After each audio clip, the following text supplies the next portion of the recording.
I don't think that most players quit Escape from Tarkov because the game is just too hard. I think they quit because Tarkov punishes mistakes harder than almost any other shooter ever made, and they really feel that. But I think the problem is that a lot of new players don't even realize the mistakes they're making. And honestly guys, this is perfectly normal if that's you. It's not that you're bad at the game, you're just new. The thing is, Escape from Tarkov has one of the steepest learning curves in FPS gaming, but you probably already know that if you clicked on this video.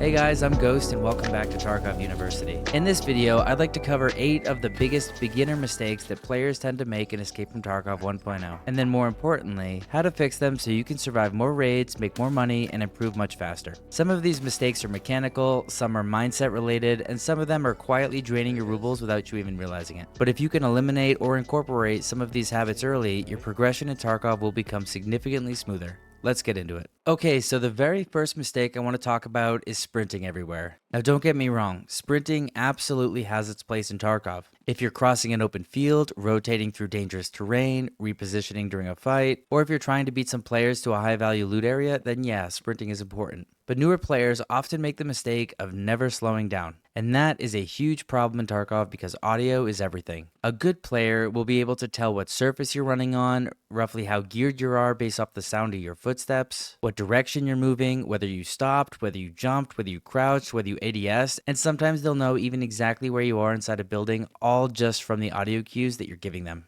If you are constantly sprinting around the map with no pauses whatsoever, you are basically broadcasting your location to every experienced player nearby. One of the best habits you can build early is to periodically stop for some audio checks. Just slow down for a few seconds, pause, listen. You'll be shocked how many players will reveal themselves in those moments because they're sprinting around nonstop. You'll also hear stuff like bushes being brushed, metal, healing, reloading, doors opening to buildings or loot boxes opening, suppressed shots, players ADSing, scav voice lines, all that stuff. Information wins fights in Tarkov, and slowing down will give you an edge. Also, sometimes the player who hears the other person first wins the fight before it even begins. And I know what you're thinking, it's not always just because they're camping somewhere in a corner and not moving around at all.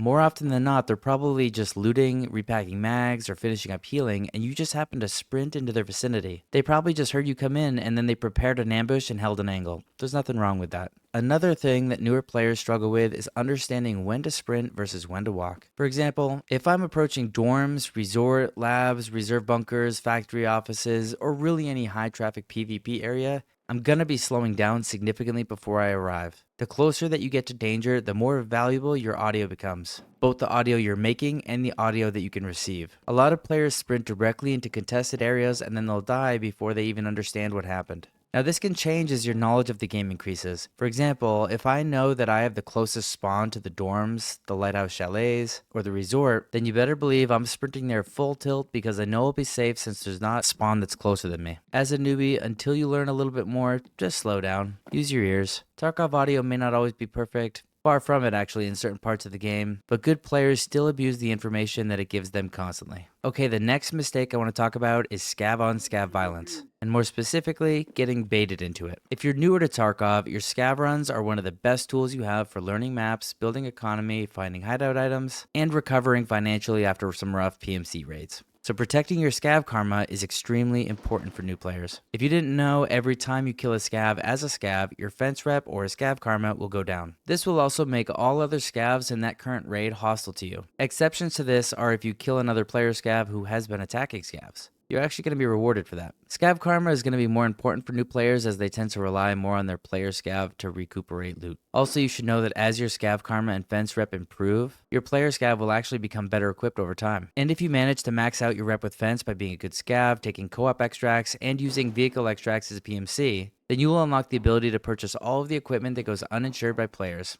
Not bad, eh? Now, unfortunately, some players know the system very well and will intentionally try to manipulate new players. One of the most common tricks is for them to shoot near you without actually hitting you. A new player will hear bullets flying past their head and immediately fire back. But the moment you hit them first, you become the aggressor in the eyes of the Scav Karma system. Now suddenly AI scavs hate you, your scav red drops, your scav cooldown increases, your scav loadouts get worse, and the baiting player scav is now actually going to be rewarded for killing you. It's a really common trick. So unless you are absolutely certain that a player scav hit you first, try not to panic and instantly return fire. A lot of times, experienced scav players are specifically trying to get you to make this mistake. Now, obviously, if somebody is clearly trying to kill you, defend yourself, but don't allow yourself to get emotionally baited into unnecessary scav fights constantly. Good scav karma is incredibly valuable long term. The next big mistake I see new players making is holding on to literally every single item they find. And look, I understand why this happens. When you first get started in Tarkov, almost every item feels important because you don't yet know what has value, what's rare, what's used for quest, or what can simply be purchased later. So people always end up with completely packed stashes full of just random junk. At some point though, you do need to start becoming more selective. Personally, I mainly prioritize quest items, hideout items, valuable barter items, expensive weapon attachments, and high value consumables. For weapon parts specifically, I usually prioritize things like suppressors, optics, quality foregrips, and good stocks. Those tend to hold their value much better than random low tier attachments. Also, by stripping weapons down, you can take their value and not become overweight.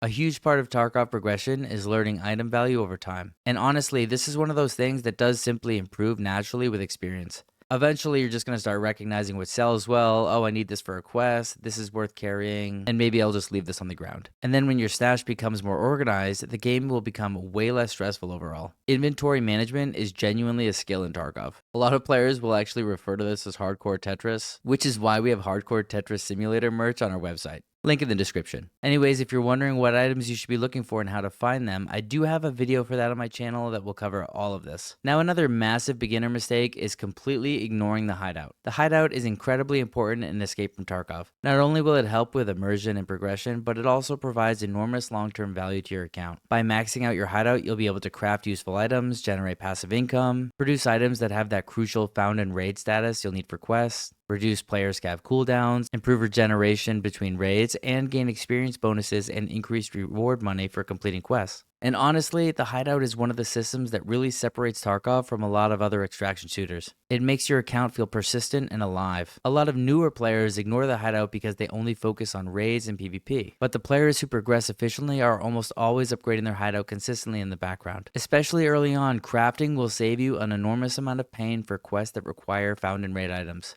I'm looking at you, Salewas and Morphines. If you can just craft the items instead of praying to Nikita for 10 raids straight, that is a huge advantage. So don't neglect the hideout, even small upgrades will add up massively over time. Okay, now let's talk about some mechanical improvement that you can make to win some fights. One of the biggest things that will improve your survivability in Tarkov is getting comfortable landing headshots. Unlike a lot of other shooters, in Tarkov, a single accurate headshot can completely end a fight instantly. One of the best ways to practice this is against those pesky AI scavs. A lot of scavs have a slight delay before fully engaging you after spotting you. The first thing they usually do when they see you is hurl inflammatory language your way, and then they'll flip you off. Use this window. Practice quickly snapping to their face and landing one taps consistently. Seriously guys, practice this constantly. The more comfortable you become aiming at head level, the more dangerous you become in PvP. And while we're talking about aiming, we also need to discuss point firing, or what many people casually call hip firing. In close quarters combat, you do not always have time to ADS. Sometimes a fight can break out instantly, and if you panic trying to fully ADS every single time, you're going to lose a lot of close range fights. The good news is Tarkov's point firing is actually extremely accurate once you practice it.